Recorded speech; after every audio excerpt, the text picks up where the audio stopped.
wasn't able to get in. And then when their New South Wales senator stepped down, allegedly for health reasons, a lot of people were saying, oh, well, she should just appoint her daughter up in New South Wales to become a senator there. And to her credit, she said, well, actually, I think it was the daughter actually, to her credit, said, no, that's not how this works. And she wanted to stay in Tassie and do her thing there.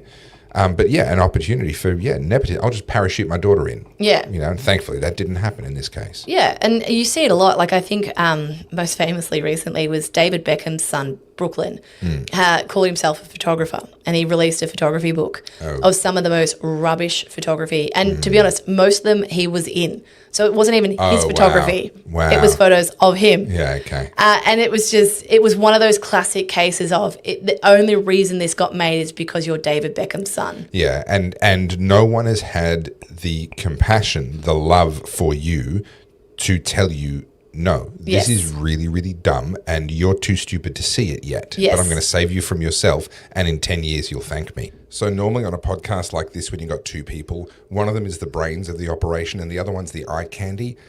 In this case, I have to be both, which is, oi, excuse me, Carly, this one's about me. I have to be both. It's actually about me. Seriously, I have to be both, which means I need lots of coffee, lots of caffeine. So you can help me to get lots of caffeine by scanning that little QR code there so that I can just carry this podcast on my... And subscribe because I'm ridiculously good looking. Seriously, Carly, can you not... Wow. She's such a center of attention, isn't she? Like, comment, subscribe, all that stuff. Bye.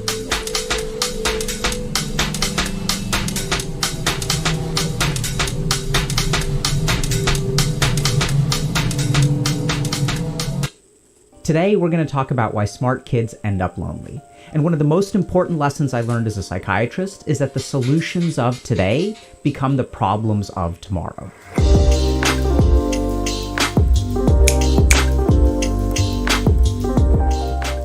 And if you're a smart kid, you may sort of understand what I'm talking about, because as a smart kid, you faced certain problems when you were growing up. And since you're so smart, you came up with solutions that worked really well. But despite the fact that you've come up with lots of successful solutions, oftentimes smart kids find themselves to be sort of stuck and incredibly lonely. So in order to understand this, we have to start by understanding how identity develops.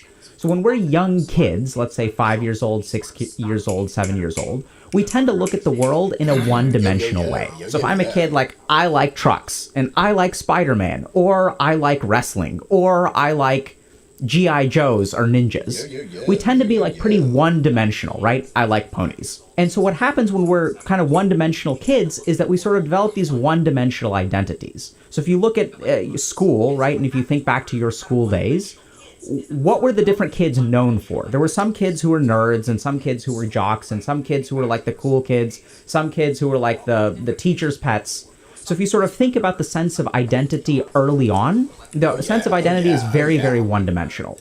And so since it's one-dimensional, what tends to happen is some of us will adopt the mantle of being a smart kid, right? So our parents will tell us, hey, you're so smart. Our teachers will tell us, wow, you're so smart. The other kids will push you around on the playground because, damn it, you're so smart. So the first thing that happens is that we start to develop an identity as a smart kid. Parenting in the digital age is becoming increasingly complicated.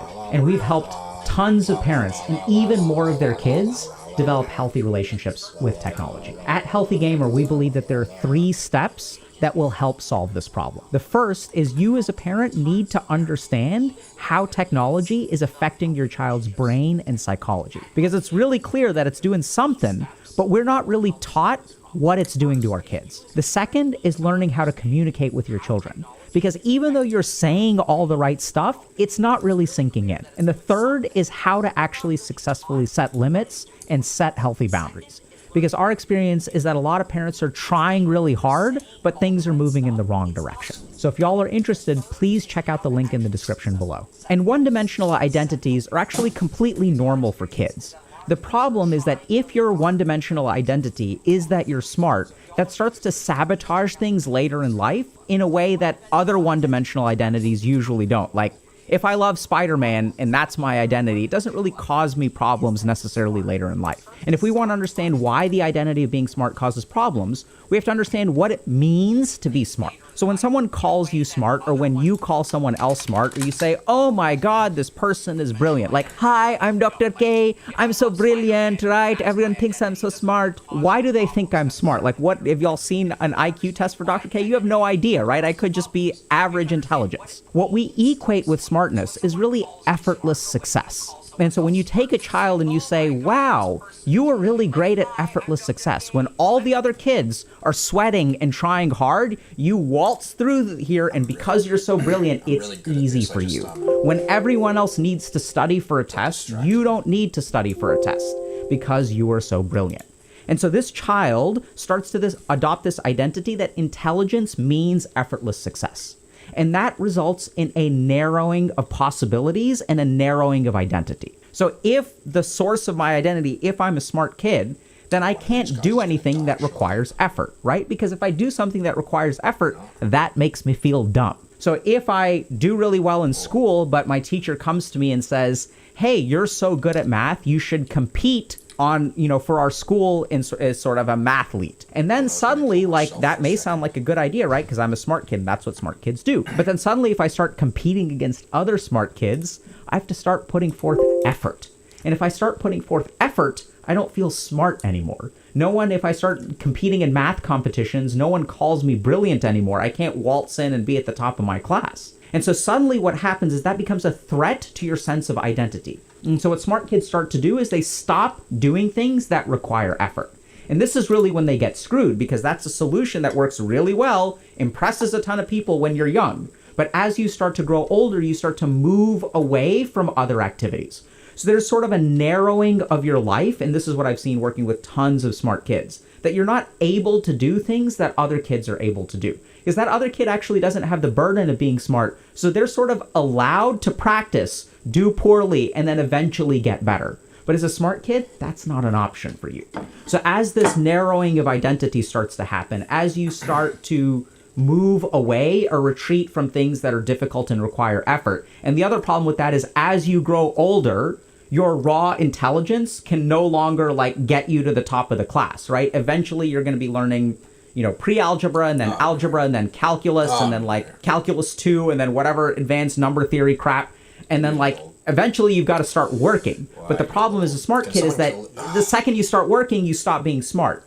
And this kind of becomes a vicious cycle because the less I start doing, the more I'm left with the identity of being a smart kid. Because now I'm not multidimensional. I'm not also a graceful dancer. I'm not also very charismatic, right? All I am is smart.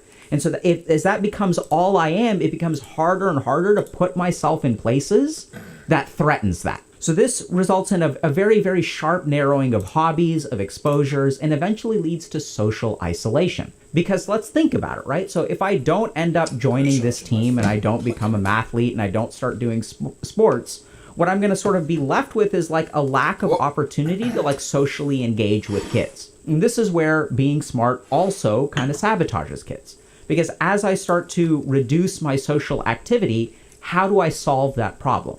I use it with my intelligence. So there are studies that show that kids who are pretty smart will start to develop something called cognitive empathy. And that may sound kind of weird because isn't empathy emotional? Isn't the whole point of empathy that you can feel what someone else is feeling? But as you reduce your social activity and your social exposure, the empathic circuits of your brain start to shut off. They start to become rusty. And so what a smart kid does is they've got this one awesome tool in their tool belt, which is their intelligence. And so then they leverage their intelligence towards social interactions. So now social interactions become puzzles to be solved. I'm feeling lonely. How can I say the perfect thing? How can I run through 1,000 different scenarios to make sure that I get invited to this thing or that kids don't make fun of you? And so we start to really lean into this intelligence to start to manage social interactions. The problem is that becomes very, very energy intensive. So you could run 1,000 different calculations, but at the end of the day, if you're shutting off half of your brain that's used for social interactions, there's no way that your intelligence will be able to fill in for other parts of your brain. The problem with being a smart kid is that actually worked for a while, right? You were so damn smart that you didn't need empathy for the first 13 years of your life because you could calculate social interactions. And so when everyone else is sort of relying or their intelligence doesn't solve the whole problem for them in terms of... It's like that animation I don't know the dude's name, but he does those animations with the kind of top-down looking angle, and there's a guy sitting at the party, and he's like, I don't need to be interacting with these people because I have an acute ability to analyze the social dynamics of this situation. I can pick up on all of these things that people are probably not even aware of. And then the dude next to him asks him, like, the most simple questions, like, oh, what do you think of that sport or something? And he's like, oh, I don't really do that. Loneliness. They have to lean into things like empathy, and their empathic circuits start waking up in the brain. But for you were allowed to keep them dormant because your intelligence could do all of it. And what this ends up in is sort of social isolation, because cognitive empathy is not a sustainable way to maintain relationships. It becomes cognitively exhausting, right? So then you don't even have fun. It feels like social activity is a chore and is incredibly draining. And then half of y'all diagnose yourselves as introverts because social activity is draining. Social activity isn't draining for introverts any more than it is draining for extroverts, which I know sounds really bizarre, but even extroverts feel drained after 3 hours. I have doubts about the whole introvert, like, as someone who has been a self-proclaimed introvert for like the last 12 years of my life, I'm like, is that even a thing, or is it just like social anxiety?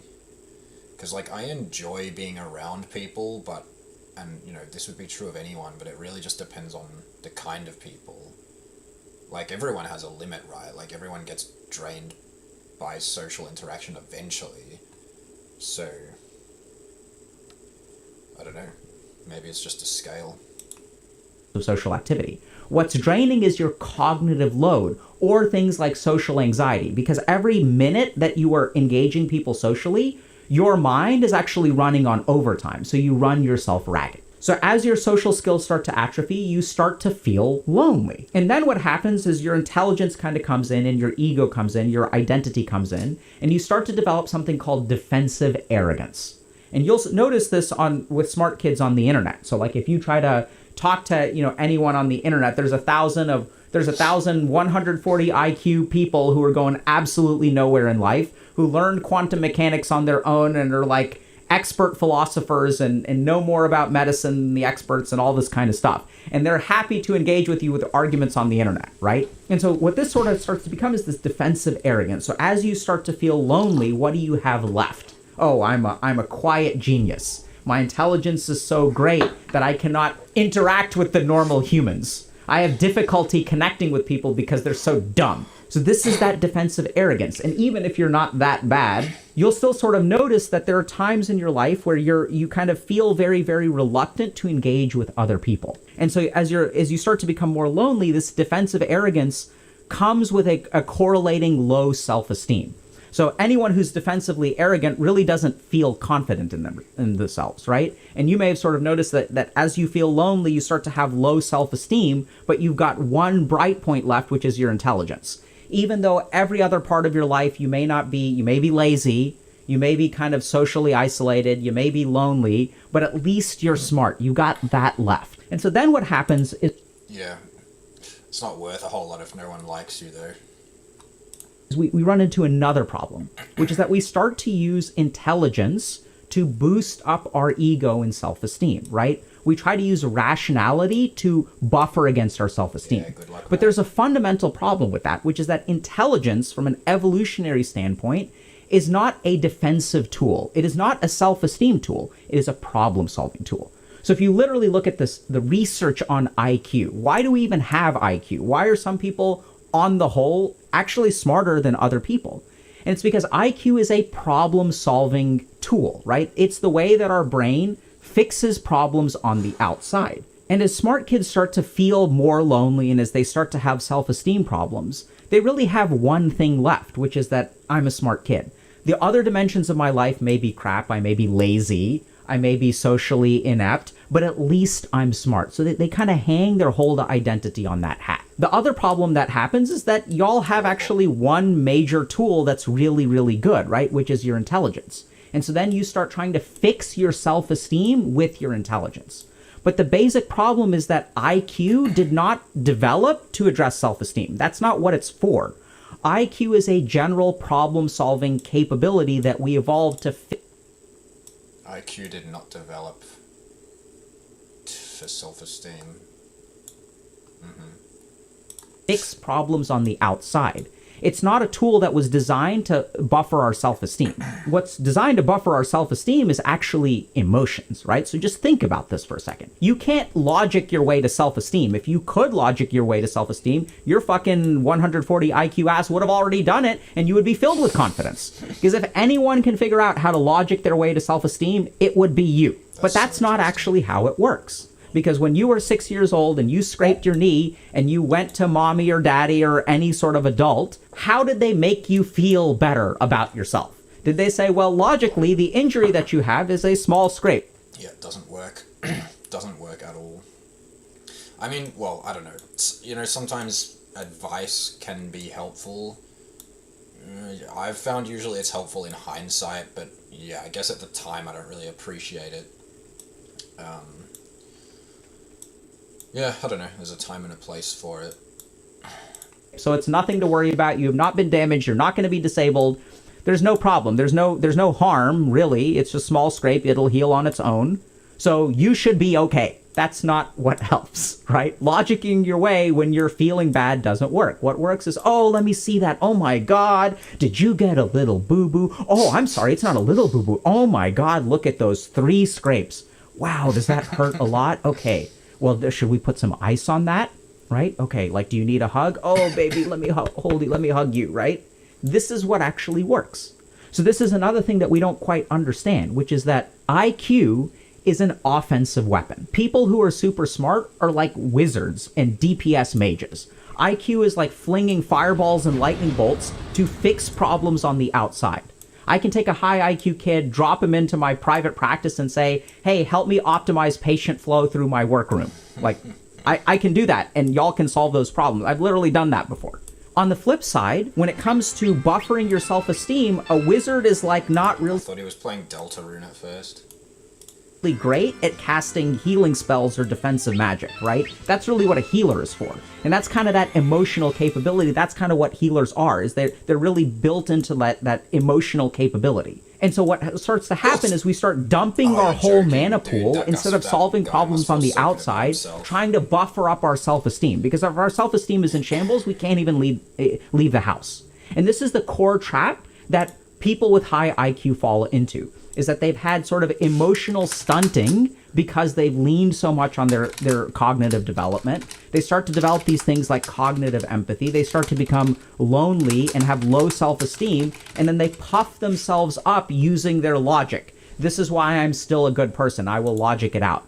But fundamentally, that's like a wizard dumping their whole mana bar into trying to heal something, instead of actually using the right kind of magic to actually heal yourself, which is emotions. And so now the question becomes, okay, if we're in this situation, what do we do about it? So the first thing that we've got to do is abandon our identity as a smart kid. Now this may sound really terrifying because it's all I've got left. This is the only source of my self-esteem. But my friend, your self-esteem is already in the trash, right? If we stop and think about it, it ain't doing a whole lot for you anyway. So get rid of it. And here's the reason why. So the fundamental problem with having self-esteem based on your intelligence is that it teaches you that your self-esteem has nothing to do with your actions. If you really think about it, being proud... That's so interesting. Self-esteem based in intelligence teaches you that your self-esteem has nothing to do with actions. Okay. Proud of being smart is the stupidest thing on the planet to be proud of. Because what did you do to deserve that, right? Did you work hard? Nah. I assume he's talking about, like, natural intelligence and not, I don't know, yeah, like some kind of natural giftedness or something like that. IQ is primarily dependent on genetics and maybe some amount of upbringing and whether you smoked a shit ton of pot when you were in your teenage years, right? That's really all it depends on. It's something that people are born with, which is why a lot of IQ testing happens with like 4-year-olds. So the basic problem is that your identity is based on something that you don't even need to take credit for. Like, you don't deserve to take credit for that. You didn't do anything. So now this becomes a huge problem because if your sense of identity is based on things that are outside of your control that you don't actually do anything to deserve, it becomes really hard once you learn that, okay, my identity is based on stuff that is out of my control. Actions have no impact on your self-esteem. So when I work with smart kids and I ask them, well, did you try your best? They can't take any pride in that. What matters is the result, right? Well, like, it doesn't matter if I tried my best. If I tried my best and I fell short, I actually feel worse about myself. Well, hold on a second. Why is that? Well, if I tried my best and I didn't get it, that means I'm stupid. That means that I'm not good enough. That means that failure is inevitable. So now hold on a second. Let me understand this right. You're telling me that if you try your best and it doesn't work out, you view that as a failure instead of a success, right? Obviously, because it didn't work out. But think about what that does for the strategy of your life. You're not allowed to try your best. You're not allowed to fail. And if you try, you even have to self-sabotage. Because if you try your best and you fail, then you're absolutely screwed. But if I half-ass it, then there's a part of my ego that's like, aha, the reason I didn't get it is because I half-assed it. It's not because I'm stupid. Yeah. And so now you develop this strategy of either you half-ass it or you don't try at all. You develop this strategy where trying your hardest becomes something to avoid at all costs. And no wonder you're stuck. No wonder you're lonely, because you will not let yourself give 100%. And that is the core problem that kids who are smart run into. The second thing that we need to do is catch that sense of identity in the present when you try to do something. So your smart, intelligent brain has figured out that, okay, in order to put together my life, I need to do certain things. But when you try to do those things, pay attention to what sabotages you. What sabotages you is that defensive arrogance. Oh, I can't do that because I'm not like that. I can't do that because other people are like that. I can't do that because I won't seem smart. I'll feel embarrassed to have to go into training where there are noobs who are teaching me how to use PowerPoint. I know how to use PowerPoint. I can figure it out on my own. I don't need someone to train me. I don't need to sit in a class for 2 weeks to learn how to use PowerPoint. I could watch YouTube in 2 hours and figure it out using my own, like watching tutorials and stuff. I don't need this. But the question is, do you end up learning how to use PowerPoint? Do you actually do that? Of course not. You may start to watch one tutorial, but then you click onto something else and then you actually don't acquire the skills. 2 weeks go by and you should have sat in the class. But you can't because it's humiliating. Yeah. And so catch that in the moment and go to the class anyway. Say, wow, this is me sabotaging. This is me not wanting to be humiliated by going to the class. Yeah. And so then you have to ask yourself, I have a choice. Anyway. I can make progress and feel humiliated, or... Like, they're all there. It's like, do you think you're better than them? Or I can feel proud and stay stuck. And if you're the person that I think you are, chances are you've chosen the latter many, many, many, many times over. Anything but be humiliated, right? I will stay stuck on my ass for a long time rather than grow as a human being because I can feel good about myself. So that identity has to go. The second thing that we've got to do is start working on your emotions. So this is where you can absolutely check out stuff that we have on Alexithymia and all that kind of stuff, but I'm going to start super, super, super small. So generally speaking, when smart kids are lonely, one of the things that happens with loneliness is that it's like, how do you fix that? Do you spend time with someone? Is that sufficient to fix loneliness? Because you've tried that before. And this is where another thing I've noticed with a lot of smart kids who are lonely is that there's a lack of physical touch in their life. And if we sort of look at how human beings feel less alone, if we look at activating those emotions, human touch is one of the simplest ways in which we activate our emotions and activate a sense of connection. So the simple thing that you've got to do is, I know this sounds kind of weird, engage in human touch. Now, I don't mean go out there and start like touching people like, oh, Dr. K told me that I need to engage in human touch. And so you go and you just like touch someone. Don't do that, right? So what I would say is very simply offer someone who needs a hug. So it can feel really embarrassing to ask for a hug. It can feel really creepy to ask for a hug. But as you go about your day, you may notice that there are people who are not having the best time. And you can say, hey, it sounds like you're not having the best day. Do you need a hug? Just offer them a hug and just give them a simple hug. That's it. Nothing more, nothing less. Remember, we got to start small. And you're like, well, what do I do after that? Right? So there's your intelligence again saying that's not enough. That's not going to fix my problems. I don't want to take the first step unless I can figure out how to do the last step. What comes next? And that's the problem. You can't always know what comes next. You have to start taking simple steps to start making progress. right? That's the strategy. The strategy is not, I need to figure out 1 to 100 before I take step number 1. That's what got you here. The strategy, if you want to get to 100, is you got to take one step, and then you got to figure out the second one, and you got to figure out the third one, and then you got to figure out the fourth one. But you can take one step at a time. That's the only way you can do it. You can't climb a mountain in any other way than taking one step at a time. So what I encourage y'all to do is try to engage in some human contact, right? And I know that everyone's going to meme about that, but I'm serious. Like, we know that hugging people leads to a release of oxytocin. Now, the common pediatric recommendation is that when you have a newborn child, that you do something called skin-to-skin contact. And there's some physiologic reasons for this. Babies have really thin skin, and they can't maintain their own body temperature, so their skin is actually really absorbent for your body heat. So that's one reason. But the other thing is that we know that this actually facilitates bonding with kids. How did we get to this place where people are so, or at least men are just so physical contact averse? How did that even happen? Right? So human beings are wired to bond through touch. And even though it can feel kind of embarrassing, and that's why I'm saying don't go out there and ask for a hug, right? So how can we make it easy for you? You can offer a hug. And it may hurt to get rejected, but that doesn't necessarily mean they're rejecting you. That means that they may not want a hug right there. And so just offer people a hug if they need it. That's all I'm asking. And so if you're someone who's ended up being kind of this lonely genius, I don't blame you at all. Chances are you're in this situation because you've had to adapt to a lot of circumstances in life. And the basic problem is that all of your adaptations tend to be cognitive in nature. And cognition just simply can't solve all of our problems.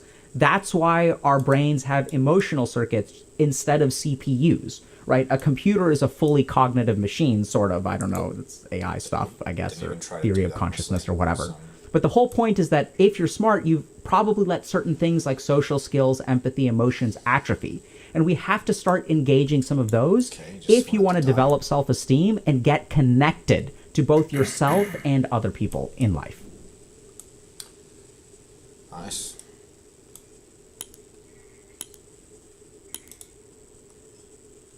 That's probably not a great idea. How do I just... Oh, okay, yep. You can just listen to some Undertale until I die.